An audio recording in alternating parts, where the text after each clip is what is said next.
Since last time I tried to record this, I literally flipped the iPad off the table. The dog was screaming and, everything else that can. Yeah, hi, I've had it. Mullet scarf and all, I've fucking had it. No thumbnail and all, had it. This is my life, and this is what you're gonna get today. Not fucking sorry. Not because I have no fucks left to give. But, lucky for you, I do have a story left to give. I have many stories because of the fucks that I have left. The fucks that I haven't, the fucks that I don't have left to give. And because I told you last time about somebody else's V card getting taken, I thought I'd tell you the super creepy, super weird, super why the fuck did I do that train wreck of a story about my V card getting taken. And no, ma'am, this is not going to be like The Notebook. This is going to be like the note you passed in class to the boy you liked, and the teacher took it and read it out loud, and then you were super embarrassed, and that. Or more like the note that you had to take to the office when you got suspended and kicked out of school. Something along those lines. Maybe like a ticket, I don't know. But not The Notebook. But I mean, yeah, I don't think anybody's V card losing. I mean, we all romanticize it when we're growing up. We're gonna be with the person we love the most, and like some of you, maybe it was like that, and like go you. But like for me, it was not. It was not. So, disclaimer, trigger warning, all that shit. Especially because of what age I lost it at. I don't want anybody thinking, oh yeah, I'm that age. Okay, so that means that I can do that. No, ma'am. If you're this age that I'm talking about, no, ma'am. To click off this video, go talk to your mother right now and tell her what you just thought about, because you're wrong. Don't do this. I was an idiot. It's just that I don't regret anything. Don't be like me. Be like you. Okay, I'm not anyone's role model. In fact, I'm an anti-role model. I'm here to tell you what you shouldn't do. One life at a time. So, set the stage. I was in 7th grade. I was 12. I had bad acne. I had mousy brown hair. I parted it straight down the middle. I was in newspaper and also drama club. And I had an on and off boyfriend. Like, whatever boyfriends were back then. But like this boyfriend I met in 4th grade. And was it 4th or 2nd? I think it was 4th. And we like were super in love. Like we dated, would talk on the phone all night long. We would hang out after school, would hold hands, would actually make out, like would actually kiss. Like it was me and him, and that was a long-term relationship for like that age, like 4th grade all the way. It lasted till like sophomore, junior year, maybe senior year. So he was like the love of my life, all of this shit, right? Sometimes we would break up because that happens when you're in 7th grade, you know what I mean? And I just remember we had broken up over whatever, and he had this other girlfriend named Katie, and on and off girlfriend named Katie. So it was always me or it was Katie. Like I've gotten in when I was in middle school, I got in 3 fist fights with Katie over this boy. Only over the boy. We could have been perfectly fucking friends. Who knows? I don't know. It was during a time that him and I were not together for whatever reason. I think it's because he was too nice to me, and I would always break up with him because of that. Because I'm damaged. Then they were together, but yet we would still talk. We barely had cell phones then. Like we had to use house phones to call each other, literally. Like you had to call somebody's house phone.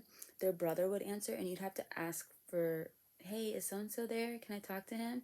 And then, like, my grandma would end up getting on the phone. I'd be like, Grandma, get off the phone. And she's like, I need to use it. And I'm like, can I call you back? Like, that was those days.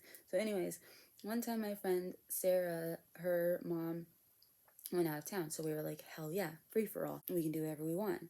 And in our 7th grade mind, that meant call over boys that we liked and dry hump them. That was the plan. Oh, and drink daiquiri mixer. Non-alcoholic, but we thought it had alcohol in it. Oh, but the Xanax was real. The Xanax was real. Not gonna lie, we had access to that and Vicodin too. So I just remember not losing my virginity to him when I really would have liked to, because I was like so in love with this person, and this person really cared about me and continued to care about me well into adulthood. And I still dream about this. I have dreams about this person still, and even though he's married and got kids and stuff like that, and they're not like, I'm not being weird or obsessive. It's just like somebody that was in my life that like was important to me and was important to my family, you know.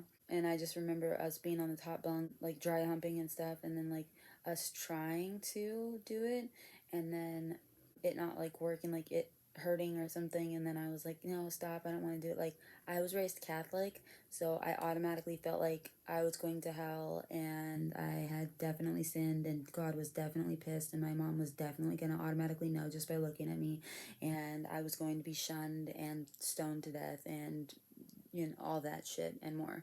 The guilt that Catholicism instills in you is a lifelong fucking battle. Thank you. Thank you, Catholicism, catechism, and all that shit. So it didn't happen. And he was like, he was fine with that. He was like, it's okay. Like, I want you to be comfortable. All the shit. We'll wait. Remember, we were broken up at this time. He was with this girl, Katie, at this time. Okay. We didn't care though, because we were still, you know, whatever. It was a situation. Then a week goes by at school. And then the week after that, on the Monday, there's a buzz around the school, and it's some rumor or gossip or something that everybody doesn't want to tell me.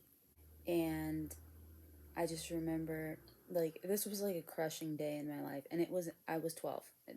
I was in 7th grade, and I can still remember this to the T, of going to walk into my like 4th period class and rounding the corner, because we would usually walk together, and him running up behind me and being like, hey, stop. And I'm like, what's wrong? And I'm like, what is everybody talking about? Like, why are they acting so weird? And he's like, well, I want you to hear it from me before anybody else. I lost my virginity to Katie, and she lost her virginity to me. We had sex, and I was fucking crushed. I was fucking crushed. I remember not wanting to continue. Like, I left school that day. I just went and I sat at the park, and I just waited until the bell rang, and then I acted like I was at school all day. Like, and I just cried. And I was so upset. You know, young love, whatever. What does that make you do? It turns you into a fucking tramp, is what it makes you do. So then, was it 3 of us? I think it was 3 of us, but one of us chickened out. But I don't remember who the third one was. But I know it was me and my friend.